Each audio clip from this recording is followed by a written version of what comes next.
You don't need to do a lot of research to understand that there are people in the background who are not very happy with seeing us together. These rivals of ours are obviously deploying some tactics to see us apart. And unfortunately, some people among us are falling for their traps. I just don't know why some people are easily manipulated, but we need to start seeing things for what they are. The unhappy fellows for disunity most of the time will come through subtle ways to try to rip us apart, like sparking insecurity, banditry, aligning the Fulanis, let's say, with kidnappings and things like that, so that the Hausas and Fulanis will start clashing. You know, they understood the power we possess when we stay together, so their greatest weapon is to divide us apart. They will use their knives to cut apart the bonds that held us together for centuries. We shouldn't allow that. It is essential for the whole world to know that the Hausa and Fulani people are one and the same thing. And that's why we call ourselves Hausa Fulani. So anyone plotting to lift us apart may try, but they will have their time to waste. Idan gaskiya ne ku bar Bahaushe ya mulki kansa a ƙasar sama. Ko da shi dan fodiyan yazo ai ya iske akwai musulunci ya ce wai ai jaddadawa zai yi musulunci mu ba daidai bane. To kuma da aka ce haka sai ya kwace sarauta na Katsina babu Bahaushe, na Kano babu, na Jigawa, na Sokoto duka babu Bahaushe. Kuna son kanku mutanen nan da yawa. Duka wannan kawaicin bai isa ba. A'a yanzu kuma kun gayyato mutanen ku jahilai da kikai. Zo su karkashe mu, shin su jihadi bai tabbata akan su bane, waɗanda ba su da ilimi da kuma ba su a daji suna faman yawo da dabbobi ba san me suke ba. Gara mu duk lalacewar Bahaushe, duk yanda kai ga lalacewa baya zuwa makarantar boko, wannan karatun Qur'anin zai je yayi shi, za a tura shi yayi shi, sai dai a ce yana bara. Welcome back to Local Journal, my people. I don't know why the Fulani people are beginning to get angry and jittery over the fact that the Hausa people are beginning to realize that they are not the same. The Hausa people have been on the internet and saying that they are not Fulanis, that the Fulanis have taken everything that belongs to them, and now they are ready to take everything back. But this Fulani man has come out to say that there's a grand plan by people who don't like this Hausa Fulani thing to cause disunity and disaffection between the two of them. And now he's urging all the Hausa and Fulani influencers to come online and destroy this agenda. He said that the Hausa and the Fulani ethnic group are people you cannot separate, and this is because they've been together for hundreds of years. And if anyone or any group of persons are coming up with the agenda to cause disaffection between the both of them, the person or group should better quit, because it's going to be an effort in futility. And in the second video, this Hausa lady has come out to expose all the plans of Usman Danfodio. She said that the Hausa people were already practicing a brand of Islam before Usman Danfodio came to the Hausa land. She said when Usman Danfodio came, he said that the brand of Islam they were practicing was archaic and they were not doing it in tandem and in line with the instruction of Islam. And so he brought in a new brand of Islam alien to the Hausa people. For their forefathers, they thought he was doing them good, not knowing that he had an agenda in his mind. What was the agenda? The agenda was to disintegrate the Hausa people and cause disunity between their own brothers and clans in order to take over everything that belongs to the Hausa people. He succeeded in achieving that because the Hausa leaders then were very naive and they were not awakened to the plans of this man. He accused them of taking all the position in the Hausa land, and the Hausa people are left with nothing but crumbs. Well, they said so many things in the video, so I'll play the video so that we can all watch together. But before we watch the video, if today is your first time to visit our channel, kindly like, share and subscribe. So recently, I find myself having a growing interest on a very concerning thing evolving in Arewa. Some days ago, after watching a video, I went into the comment section and I found a very concerning comment. I saw a guy who was presumably a northerner trying to correct another northerner that the owner of the page was Hausa, and there were some funny exchanges there at the comment section. And not just that comment section alone, I stumbled upon other comment sections of that nature. I saw people from Arewa saying the Hausas are good and the Fulanis are bad, and some are saying the Fulanis are good and the Hausas are bad because they did this and they did that. And I find that very concerning. So for me personally, I can't think of any other ethnic group or tribe or group of people that have been impressively living together for a very long period of time like the Hausa and Fulani did. I myself sometimes tell people that I am Hausa, and other times I tell people that I am Fulani, because for me it doesn't really matter. We are all together. It's a very difficult thing to see a Hausa man who doesn't have a Fulani blood in his body. And it's likewise difficult to see a Fulani man who doesn't have a Hausa blood in his body. So we are all together. You don't need to do a lot of research to understand that there are people in the background who are not very happy with seeing us together. These rivals of ours are obviously deploying some tactics to see us apart. And unfortunately, some people among us are falling for their traps. I just don't know why some people are easily manipulated, but we need to start seeing things for what they are. The unhappy fellows for disunity most of the time will come through subtle ways to try to rip us apart, like sparking insecurity, banditry, aligning the Fulanis, let's say, with kidnappings and things like that, so that the Hausas and Fulanis will start clashing.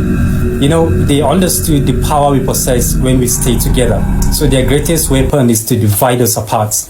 They will use their knives to cut apart the bond that held us together for centuries. We shouldn't allow that.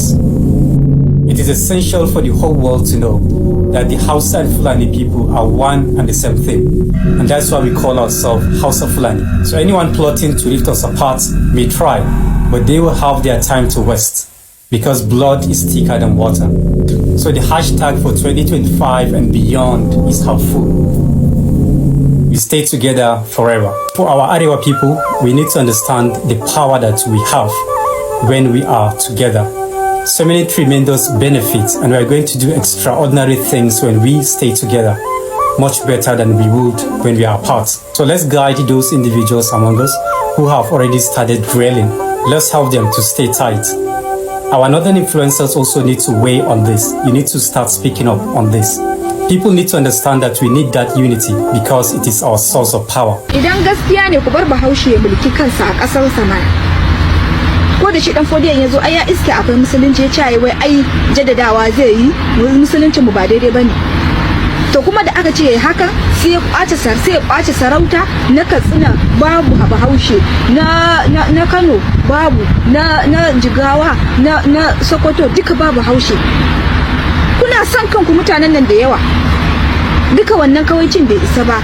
A'a yanzu kuma kun gayyato mutanen ku jahilai da kikai su zo su karkashe mu. Su jihadi bai tabbata a kansu bane, waɗanda ba su da ilimi da kuka bar su a daji suna faman yawo da dabbobi ba san me suke ba. Gara mu duk lalacewar Bahaushe, duk yanda kai ga lalacewa baya zuwa makarantar boko, wannan karatun Qur'anin zai je ya yi shi, za a tura shi ya yi shi, sai dai a ce yana bara, amma kuma yana da ilimin Qur'ani, ya san Allah, akwai imani a ransa. Su kuma yaran ku gaba ɗaya ba sa karatun Qur'ani, sai dai a jefa su kama kiwon da su da jihadi bai tabbata akan su bane, sai akan Hausawa wanda suka riko da musulunci. An cusa mana kiyaye da junan mu, ba ma son wanda shi ba musulmi bane. An raba mu da waɗanda suka kasance ƴan ƙasa ne, ƴan Najeriya ne, an haɗa mu da waɗanda ba ƴan ƙasa bane, sun zo suna zaluntar mu da sunan addini, suna boyewa a bayan Hausawa. Kuma ba a san a faɗi gaskiya, kuma abin bai isa ba har ana kashe ka. Duk wanda ya ce yana son rayuwarka, kai ma ka ce kana son nashi. Abin ya yawa haka, dole sai mun zo mun faɗi abin da yake faruwa. Yan uwan mu ku waye, ku daina ku fitar da wani aƙida da ake muku na zaɓe na siyasa. Duk munafincin su ne. In ba haka ba, gwamnan Kano ba Fulatani, vice ɗin shi ba Fulatani, Katsina ba Fulatani, Fulani nawa suka mulki Katsina, sun fi mutum 4 ne na sani da nake raye da wayona. Kano mutum ɗaya taɓa mulkin ba Kano ba Haushe, duk yawanci Fulani ne. Me dalili? Shi ba Haushe bai da yanci ne? Wanda suka ba da, akwai wani ana ce da shi Adam Babaji, shi ma ba da gudunmawa sosai wajen asasa wannan masarauta. Sannan waɗanda kuma suka zo suka ɗaura a ciki akwai galajiman Hausan Turai wanda yake a London, ana ce da shi Alhaji Abba, wanda shine talban Sumaila. Kuma akwai Alhaji Tijjani wanda shi kuma a Germany, shi ma dan asalin jihar Kano, yana Germany. Akwai Abubakar, shi ma dan asalin jihar Kano suna dai daga cikin waɗanda suka tsaya su tsayuwan daka domin ganin masarauta ta tsaya daga kafarsu. Siraja Jan Kaɗo, na farko a matsayinka na Bafulatani, wanda kuma ni ne alkawari duk Bafulatani in ya ce Bahaushe ne sai na tsinewa uwar ɗan fodiyo. Allah ya tsinewa uwar ɗan fodiyo, Allah ya la'anci uwar ɗan fodiyo, Allah ya tsinewa uwar ɗan fodiyo, Allah ya la'anci uwar ɗan fodiyo, Allah ya tsinewa uwar ɗan fodiyo, Allah ya la'anci uwar ɗan fodiyo. Allah ya la'anci uwar duk wani Bafulatani da yake taka doron ƙasa. Allah ya la'anci uwar da ta haife ka. Wannan duk wanda baya so in tsine uwar ɗan fodiyo, in kai Bafulatani ne ka ansa sunan Fulani. Zan dawo kan Adan Abashe. Babu shakku Adan Abashe ya naɗa ka, kuma da bakinsa ya faɗa min ya naɗa ka. Ya yi amfani da ƙaryarka da yaudararka, ya yi kuma taurin kai da ‘yan uwansa Hausawa suka ce kai ba Bahaushe ba ne, da yake shi wawa ne sai izo tambaye ka ice kai Bahaushe ne, sai kai ƙarya ka ce kai Bahaushe ne. Ai sai da aka ja hankalin Adan Abashe aka ce kai ba Bahaushe ba ne, amma taurin kai irin nasa izo tambaye ka, an taɓa tambayar ɓarawo kai sata? Ai da ce ba zai ba, zai ce bai ba, ba kuma zai ba. Adan Abashe ka ja masa la'ana wacce tarihi sai ya la'anci Adan Abashe. Waɗanda kuma ka faɗa waɗannan duk Fulani ne, mun san su. Amma kai Siraja Jan Kaɗo, idan ka ƙara magana da sunan kai sarkin Hausawan Ture ne, sai na tsine wa uwar ɗan fodiyo sau 5, in ka daɗa sau 7, in ka daɗa sai mun je sau 21 na rubuta waƙa a tsage min uwar ɗan fodiyo. Kuma saboda kai ne, don haka duk wani Bafulatani in ya ji wannan muryar tawa ka sani, ka daɗa sani, zan ƙara bima don kai taka ta musamman ce. 5 zan tsine uwar ɗan fodiyo, na tsine mata 2, zan 3 zan ƙara mata 2. Allah ya la'anci uwar ɗan fodiyo, Allah ya tsine wa uwar ɗan fodiyo, Allah ya la'anci uwar ɗan fodiyo, Allah ya kaskanta zuri'ar ɗan fodiyo, ya kaskanta zuri'ar Sa'adu sarkin Fulanin Sokoto, ya kaskanta zuri'ar dukkan Fulanin da suke doron ƙasa. Sai ka zaɓa ka dariji. Wannan ne maka.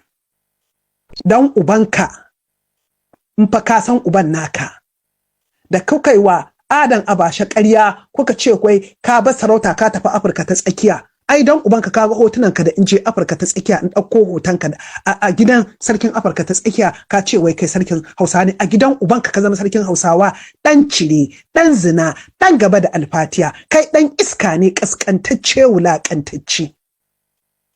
Zan ci gaba da tona maka asiri. Wannan kaɗan ka gani. Kaɗan ka gani, ka tambayi ɗan iska shi Abbas Fulani, ɗan cire, ɗan zina, ɗan gaba da alfatiya, mene masa. Wannan na zuba muku ido duk lokacin da kuka kawo zancen Hausa a bakinku, zan ci ubanka. Na ga ka gayyaci sarakunan Yarabawa. Ayya, Yarabawa ba mahaukata ba ne. Ka tambayi Sunday Ogoho, ya ba Fulani notice a ƙasar Yoruba a nan a Najeriya, bare kuma kai ɗan iska fasiki mitsiyaci. Ƙanwar taka da kake cewa wai ta ɗaura gindi, ƙanwar ka ba 'yar iska ba ce? Kamar uwarka, shegu, 'ya'yan cire, 'ya'yan zina, 'ya'yan gaba da alfatiya, waɗanda ba ku da tushe, ba ku da asali, ba ku da al'ada, ba ku da harshe, tsinannun albarka kuke siga rigar Hausawa? Dan ubanka, wannan kaɗan ka ji Siraja Jan Kaɗo, wannan fari ne. Don haka ba zan yi ma audiyon bai tsawo ba. Nan gaba ina bibiyar ka, duk ran da ka fito kai zancen Hausa, na rantse da Allah da Annabi ina tozarta ka, na tona maka asiri, duk duniya ta san kowaye kai Siraja Jan Kaɗo, da ni da kai shege ka fasa. Yaushe kake tunanin Bahaushe da Bafulatani za su zauna inuwa ɗaya? Ka je ka binciki tarihin Bahaushe da Bafulatani. Abokan gaba ne, abokan gaba na gidi. Assalamu alaikum yan uwa, muna da ƙara tuni cewa in Allah ya yarda daga yau wata ɗaya ya rage daidai zuwa bikin ranar Hausa ta duniya wanda ake yi a kowace shekara a ranar 26 ga watan Agusta.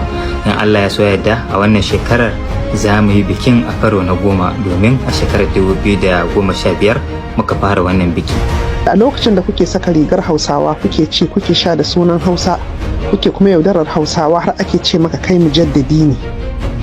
Abinda ake rubutawa a shafin ka kenan, kai mujaddadi Sunusi na 3. Ubanka zan ci la'ada waje. Al'ummar Hausa kun ga wannan Abdulbaki Jari, ku kalli ƙwayar idansa, ku kalli kunnensa, kalli haƙwaransa. Ya yi kama da tsarkakar Bahaushe? Wannan miƙiyinmu ne. Kun ga Fulani? Ta'addancinsu wallahi ya fi ta'addancin da a yanzu Yahuda suke wa Falastinawa. Domin su wa'ancan ta'addancin da Fulani suke wallahi Yahuda ba sa yi. Wa'annan gypsy, wa'annan karamuta, wa'annan 'ya'yan cire, 'ya'yan zina, 'ya'yan gaba da alfatiya, mugaye masu yi wa Hausawa zagon ƙasa. Wa'annan la'antattu kenan. Abdulbaki Jari, Allah ya la'ance ka, domin Allah ya riga ya faɗa mana duk wanda yake ansa sunan uba ba sunan ubansa ba la'antacci ne. Kar mu je mu da nisa. Allah ya tsine wa uwar dan fodiyo. Allah ya la'anci uwar dan fodiyo, ya tsine wa duk wani bafulatani da yake taka doron ƙasa, ya tsine wa uwar da ta haife ka, ya tsine uwar Sa'adu sarkin Fulanin Sokoto. Ɗaya kenan. Yau 5 ne. Ai jiya 3 muka yi. Allah ya tsine wa uwar dan fodiyo. Allah ya la'anci uwar dan fodiyo. Allah ya la'anci uwar dan fodiyo, ya la'anci uwarka, ya la'anci uwar Sa'adu sarkin Fulanin Sokoto, ya la'anci uwar duk wani bafulatani da yake taka doron ƙasa. 2 kenan. Sauran 3. Allah ya tsine wa uwar dan fodiyo. Allah ya la'anci uwar dan fodiyo. Allah ya la'anci uwar dan fodiyo, ya tsine wa uwarka, ya tsine wa uwar Sa'adu sarkin Fulanin Sokoto. 3 kenan. Allah ya tsine wa uwar dan fodiyo. Allah ya la'anci uwar dan fodiyo. Allah ya tsine wa uwar dan fodiyo, ya la'anci uwar dan fodiyo, ya la'anci uwarka, ya la'anci uwar Sa'adu sarkin Fulanin Sokoto, ya la'anci uwar duk wani bafulatani da yake taka doron ƙasa. Sauran 1. Ka gani ko? Na mu ci gaba da yi. Gobe in kai 7. Allah ya tsine wa uwar dan fodiyo. Allah ya la'anci uwar dan fodiyo. Allah ya tsine wa uwar dan fodiyo, ya la'anci uwarka, ya kaskanta ka, ya wulakanta ka. Allah ya tozarta yadda ka haifa. Allah ya wulakanta ta. Allah ya tozarta ta. Allah ya tona mata asiri. Ubangiji Allah ya sa ta zama masifa da bala'i akan ka, akan uwarta, akan duk wani bafulatani da yake taka doron ƙasa. Allah ya kaskanta ta. Allah ya wulakanta wannan ƴa taka. Allah ya la'ance ta. Allah ya tozarta ta. Allah haɗa ta da masifar da ba ta da magani. Allah haɗa ta da cutar da ba ta da magani. Ba ta mutu ba ta yi rai ba. Albarkar Annabi Muhammad sallallahu alaihi wasallama. Domin kashe mu kuke yi. Kisan da kuke mana ya fi wannan zagin da nake raɗaɗi. Domin ku miƙiyanmu ne. Kuna kashe mu. Kuna yanka mu. Kuna korar mu daga ƙauyukanmu. Kuna hana mu noma. Ku ebi matanmu ku shiga masallaci da su ku yi faɗe Fulani, amma duk da haka dai ku la'antattu ne, tsinannu ne, wulaƙantattu ne, 'ya'yan cire ne, 'ya'yan zina ne, 'ya'yan gaba da alfatiya, gypsy. Amma kuke raɓa da sunan Hausa. Na ga tsinannen albarka Aminu Bayero ma ya rubuta a motar sawai magajin rumfa. A'a, magajin daba ne. La'antattu, tsinannun albarka. Wannan rana da kuka ƙirƙiro ta. Shekarun da ka faɗa ba haka ba ne. Lokacin da aka ƙirƙiro wannan, in ma ka an haife ka to kana ƙaramin yaro. Yau shekara 38 waɗanda suka ƙirƙiro wannan ranar. Abubakar Gumi ne, uban Ahmad Gumi, da shi da wannan ɗan ta'adda Sunusi Lami da Sunusi, a shekarar da aka ce a Makka, Allah ya ji kan Malik Fahad, aka ce a kawo harsuna guda 2 a Afirka. Za a aika aikin hajji da umara da su ana tarjama. Da yake la'antattu ne ku, sai kuka ce Fulatanci da Sawahili. Aka yi bincike aka gano ƙarya ce irin taku ta Fulani, da ƙiyayya da ƙyashi da baƙin ciki, tsinannun albarka. Kuka sa aka yi ta kashe-kashe a lokacin da aka yi tarjama da harshen Fulatanci. Shine ummal aba'isin Saudiya ta turo aka yi bincike a Afirka, aka gano harshen Hausa da harshen Swahili su suka fi kowa yaduwa. tun daga wannan Abubakar Gumi da Sunusi Lami da Sunusi suka ce to tunda ba za a iya ruguje harshen a rushe shi ba, a rushe al'ummar gaba ɗaya, harshen kuma a karɓe shi, kuma in bayan shekara 200, 300 ko 250 a fito a ce Hausa ba kabila ba ce, yare ce, yaren ma na harshen Hausa ku ne kuka inganta shi, ku ne kuka yaɗa shi a duniya. Allah ne maka godiya, shekara 2 da in faɗa wa mutanen Hausawa wannan magana duk duniya ta ji, sai ga Abubakar Riba ya fito ya maimaita wannan magana da na faɗa, kai kuma kana so ka aikatar da shi.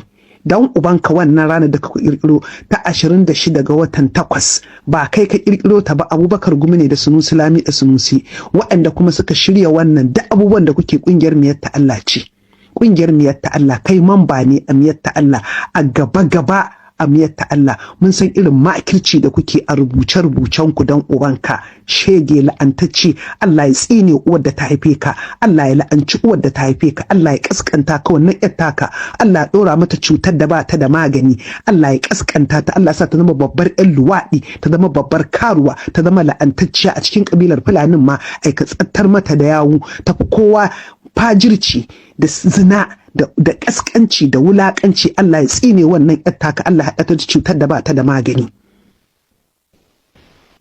Wannan Allah ya sa uwarta ta ji wannan tsine wanda nake wannan yar taka da ka haifa, Allah ya tsine mata albarka, Allah ya haɗa ta da ciwon da ba da magani. Ku ta fama ba ta mutu ba, ba tere ba, duk abin da ka samu a albarkacin Hausa ka kashe, kuma yar ba ta samu lafiya ba, kuma ka mutu ka bar ta tana nan da ranta, ba ta mutu ba, ba tere ba. Allah ya la'anci yarka, Allah ya la'anci uwarka, Allah ya la'ance ka Abdul Baki Jari. Dan ubanka me isa baka magana da harshen Fulatanci? Allah ya tsine wa Sardauna, Allah ya tsine wa Sa'adu sarkin Fulanin Sokoto, Allah ya tsine wa Dahir Bauchi, Allah ya tsine wa Azazzagi, Allah ya tsine wa Kariballa, Allah ya tsine wa sarakunan Fulani gaba ɗayan su, Allah ya tsine wa malaman Fulani da ƴan Izala da ƴan Tijjaniya da ƴan Kadiriya, Allah ya tsine muku gaba ɗaya, Allah ya kaskanta ku, Allah ya wulakanta ku, Allah ya tozarta ku. Wannan yanzu na fara, yau 5 ne maka, gobe 7. Abinda za ka ji gobe ya fi wannan. Ni da kai shege ka fasa. Kai Abubakar Riba, faɗa wannan ɗan iska abinda kuka shirya.